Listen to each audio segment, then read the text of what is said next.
Welcome to our deep dive into the world. This is going to be good. It is of corporate net zero targets. Buckle up, everybody. Yeah. It's going to be a wild ride. We're going to be digging into the criteria set by the Science Based Targets Initiative. The SBTi. The SBTi, you got it. For short. For short, yeah. They are like the referee in the climate action game, making sure that all of the company's goals are actually aligned with the science. That's right. So for this deep dive, we're using the SBTi Corporate Net Zero Standard Criteria version 1.2 from March 2024. The latest and greatest. The latest, yeah. So if you want to know how companies are setting those net zero goals and how rigorous those targets really are, you're in the right place. Yeah, and one of the first things that might jump out at you in this document is the very precise language. Yeah. The use of words like shall, should, and may. Yeah, the first time I saw that, I was like, oh gosh, legal jargon. But there's a reason for that level of detail. It's not just grammar. No, they're not just being sticklers. It's very intentional. Okay. And it actually creates this hierarchy of requirements. Interesting. So shall means it's non-negotiable. A hard and fast rule. Okay. Should is a strong recommendation, like a best practice. They should follow. And then there's may, which indicates more of an option that's allowable. So if you're a company and you're trying to get that SBTi stamp of approval, Right.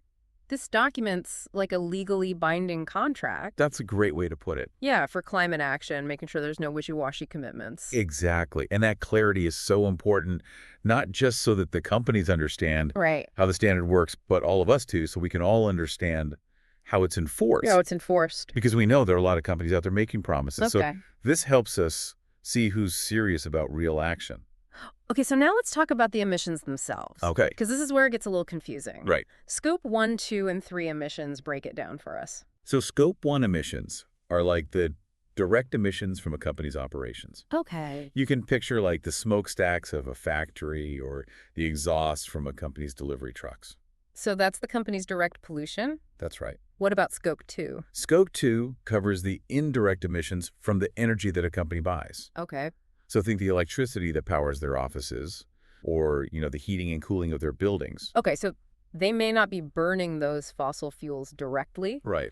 but they're responsible for the emissions from the energy they use. Exactly. Okay, that makes sense. And then there's Scope 3, which is always the trickiest one. Scope 3 is the big one. It encompasses all the other indirect emissions Oh, boy. that happen throughout a company's value chain. Okay. So we're talking like the raw materials they source Okay. to how their products are transported, Yeah. to how those products are used Yeah. and disposed of. So it's like this ripple effect It is. of a company's existence. Yeah, think about all the emissions happening potentially on the other side of the world. Yeah, it must be so difficult to track. It is incredibly difficult to track, and that's why Scope 3 is often the largest source of emissions for a company and the most challenging to manage. So companies can't just ignore it. They can't, and the SBTi makes that very clear with this rule that you should really know about. This rule is a potential game changer. Big time.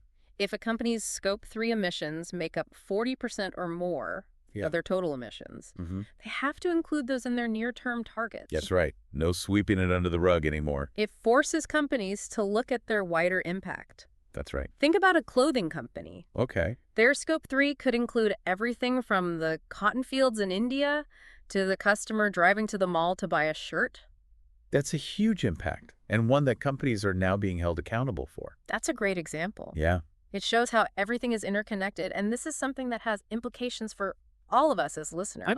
The products you buy, the companies you support, are being held responsible for their full footprint. Exactly. It's no longer enough to just make their factories a little bit greener. Right. They have to tackle the hard-to-reach emissions, too. Scope 3. Yeah. This focus on Scope 3 gets even more specific when we're talking about fossil fuels. Yeah. Because I was reading that the SBTi requires any company selling or distributing fossil fuels to set separate Scope 3 targets. Specifically for the emissions from the use of those fuels. Wow. Yeah. So even if those emissions are only a small percentage of a company's overall footprint, they still have to address them. They do, and it's about holding those companies accountable for the downstream consequences. Okay, so no more passing the buck. Nope. You're selling fossil fuels. You have to own the impact. Own it. It makes me think about this debate around bioenergy. Okay. It's often presented as this green solution. Right. But the SBTi has a slightly more nuanced take on that. Well, they're very clear that companies must report all emissions associated with bioenergy. All emissions. Yeah, even those from land use change and the processing of biofuels. So it's not as simple as planting a tree and calling it a day? Not quite. This requirement really dispels this myth that bioenergy is inherently carbon neutral. Okay. And it highlights the need for this careful accounting throughout the entire life cycle of bioenergy. So bioenergy gets a yellow card, not a free pass. Right. Speaking of things that aren't always as green as they seem, let's talk about carbon offsets. Carbon offset's always a hot topic. Yeah, they're everywhere these days, but where do they fit into the SBTi's framework? So the SBTi takes a very clear stance on this. Carbon credits can't be used to meet those near-term or even long-term science-based targets. So you can't just buy your way out of reducing your emissions? No, the SBTi sees these offsets as a way to neutralize those residual emissions. Okay. But only after a company has achieved its very ambitious reduction goals. So it's like the last piece of the puzzle? Yes. Not a shortcut. Not a shortcut. Think of it like this. You're trying to lose weight. Okay. You can't just pay someone else to go to the gym for you. Right. It might technically work. Yeah. It's not addressing the core issue. I like that analogy. It speaks to the core principle behind the SBTi's approach. It's not enough to shift emissions around. You have to do the hard work of decarbonizing operations and value chains. So the clock is ticking. That 2050 net zero deadline is coming up fast. It is. The SBTi is really emphasizing the urgency of this challenge. They are, and the criteria makes it very clear that near-term targets can't just be some distant goal. Okay. They have to show progress that's consistent with reaching net zero by 2050 at the latest. So it's about showing a credible pathway. Exactly. Not just paying lip service, Yeah. but actually making tangible progress. Yeah. But what about companies that want to go above and beyond? Well, the SBTi actively encourages that. Really? Yeah, to take climate action outside of their value chain. They know that this is a collective challenge that requires collective solutions. So it's not just about cleaning up your own mess, but about being part of this movement for change. That's right. What kind of actions are we talking about here? So it could be investing in climate-positive projects or supporting solutions that help other sectors decarbonize. Okay. Advocating for policy changes that accelerate the transition to a low-carbon economy. It shifts the focus from minimizing harm Right. to driving positive change. Yeah. Recognizing that companies have a role to play beyond their own operations. Absolutely. So now we've talked about setting these targets, Yeah. but how do we make sure companies actually follow through? Right. What's stopping a company from setting a goal and forgetting about it? Well, that's where the SBTi's monitoring and reporting requirements come in. So there is accountability built into the system. Oh, yeah. Tell me more. So companies have to publicly report their emissions and progress against their targets every year. Okay, so it's an ongoing process It is. of transparency and accountability. That's right. And how much detail do they have to provide? They have to break down their emissions and removals separately to provide a very clear picture of their efforts to reduce emissions and remove carbon. Okay, so no smoke and mirrors. No smoke and mirrors. It's about giving stakeholders, investors. customers, the public, a clear picture Exactly. of their performance. Right. So does the SBTi have any requirements based on different sectors? They do. They actually have developed very specific guidance for a range of sectors. Really? Yeah, because a one-size-fits-all approach doesn't work when it comes to climate action. Yeah, I imagine the challenges for decarbonization look very different for a steel manufacturer than an airline. Exactly.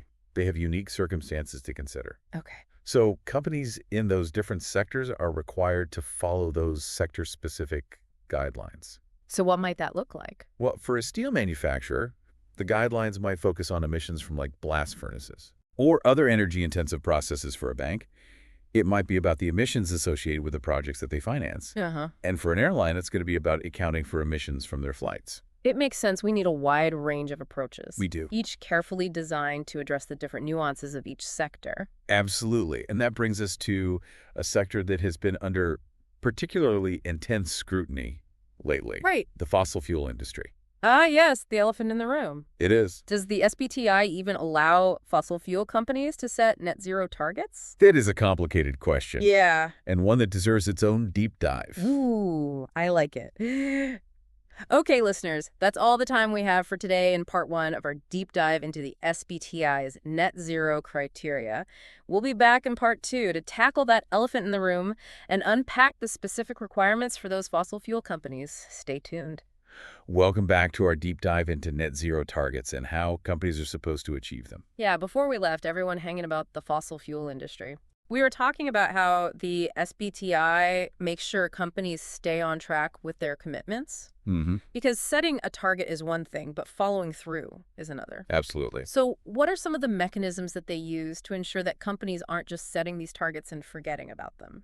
One of the key mechanisms is these regular target reviews. Okay. So every 5 years, companies have to go back Wow. and reassess those targets to make sure they're still aligned with the latest science and their evolving business circumstances. So like a checkup. Like a checkup. Yeah, Oh. just to make sure everything's running smoothly. Okay, so beyond those routine checkups, Yeah. are there other scenarios that would trigger a company to recalculate their targets?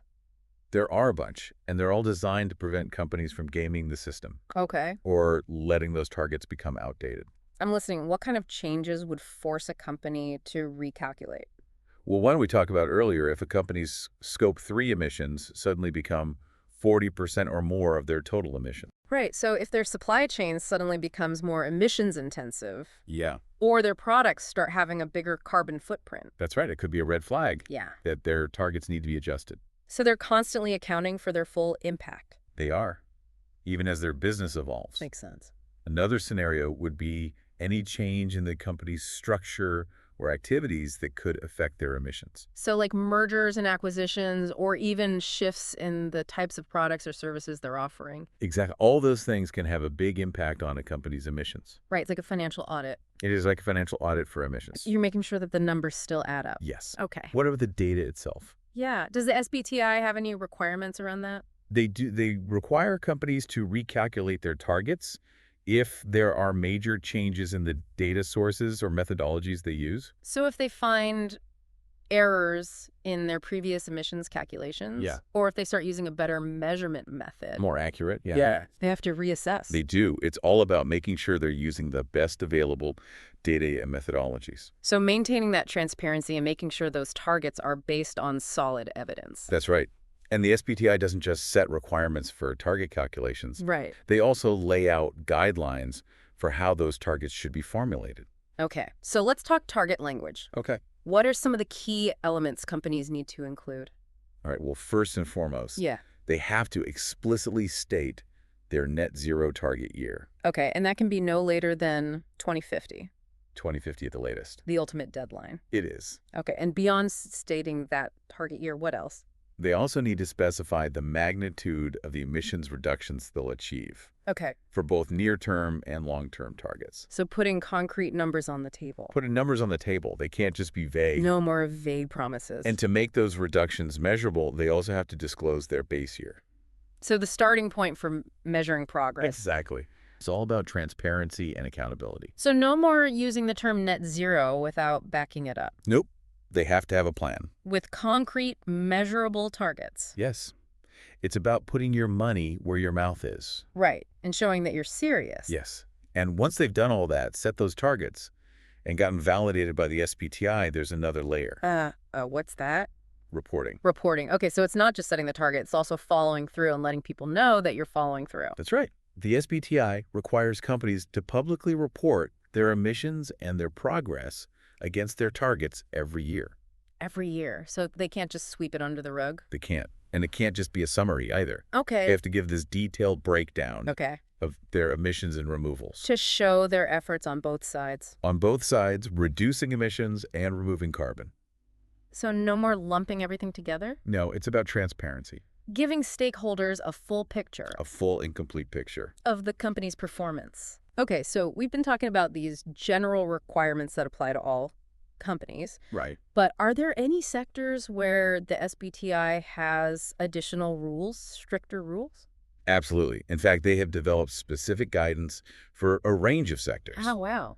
Like everything, heavy industries like steel and cement, Okay. to sectors like aviation and finance. Wow, so a lot of different sectors. Companies in those sectors have to follow those sector-specific guidelines. So no one size fits all. No, they recognize that different industries have different challenges when it comes to decarbonization. Right, because the criteria for a steel manufacturer would look very different from the criteria for a bank Very different. or an airline. Yeah, a steel manufacturer would have to consider emissions from those blast furnaces and other energy-intensive processes. A bank would have to focus on the emissions associated with the projects they finance, and an airline would need to account for their flights. Okay, so a wide range of approaches, A wide range of approaches tailored to the specific nuances. of each sector. And speaking of sectors that face unique challenges, Yes. let's talk about the one we've been kind of tiptoeing around, All right. the fossil fuel industry. It's a big one. It is. It's the elephant in the room. It is a topic that can be very contentious, Yeah. but it's one that the SBTi has not shied away from. So does the SBTi actually allow fossil fuel companies to set net zero targets? It's a complex issue, Yeah. and one that they've approached very cautiously. Mhm. They know that the fossil fuel industry plays a big role in climate change, Right. and they've set a much higher bar for those companies. Okay, so no more greenwashing for big oil. The SBTi is definitely trying to close those loopholes. Good. They've laid out very strict criteria for companies involved in the exploration, extraction, and production of fossil fuels, Okay. and also companies that generate a significant amount of revenue from selling or distributing those fuels. So they're calling for a fundamental shift in the way these companies operate. They are. Okay. They're requiring them to reduce their own emissions and play an active role in transitioning to a low-carbon economy. So it's not just about reducing their own footprint. It's Yeah. about being part of the solution. Part of the solution. Okay, I'm intrigued. Let's dive into the specifics. What are some of those key requirements? Okay, so let's talk about those requirements for fossil fuel companies. Right. We were just saying they need to do more than reduce their own emissions. Mm-hmm.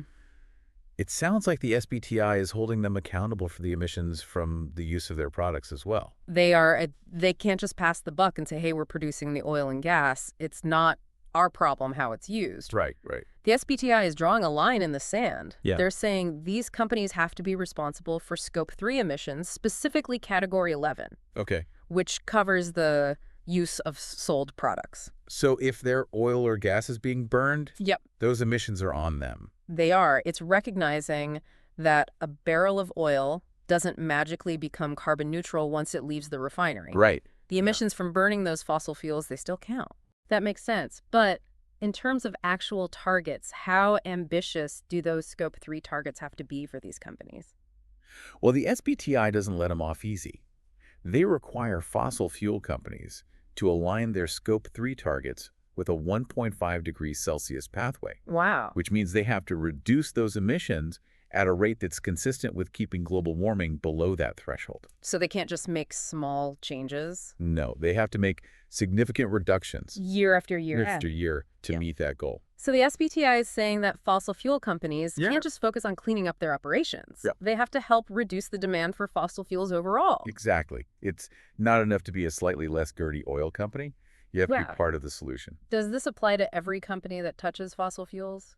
It depends on their level of involvement. Okay. For instance, if a company gets more than 5% of its revenue from fossil fuel assets, they're subject to these requirements. Okay. And if 50% or more of their revenue comes from selling or distributing fossil fuels, then they face an even higher bar. So it's not just, are you an oil and gas giant? It's about how much your business relies on fossil fuels. Right. If a lot of your revenue comes from those activities, Yeah. you're going to be held accountable. It's a powerful signal It is. to the market. They said you can't just dabble in fossil fuels and call yourself a climate leader. Right. You have to make real changes. To your business. Yeah. If you want to be part of a sustainable future. If you want to be a part of the solution. Well, this has been an eye-opening deep dive. It has been. And it seems like the SBTi is really pushing the boundaries Yeah. of corporate climate action, Mm-hmm. especially for companies that have historically been some of the biggest emitters. They're setting a new standard. So for our listeners who are tuning in, what's the one key takeaway here? This is about the future. Yeah. The future of our planet and the SBTi is giving us a way to measure real climate action. So when you hear a company talking about their net zero goals, Yeah. you have the tools to understand what that really means. You can ask the right questions. Yeah. You can look beyond the headlines and see if their commitments are really aligned with what the science is telling us. And this deep dive is really just the beginning. It is. We encourage you to keep learning And most importantly, use this knowledge to hold companies accountable for their climate commitments. Because we all have a role to play We do. in creating a more sustainable future. Thanks for joining us on this deep dive into the world of net zero targets and the SBTi's criteria.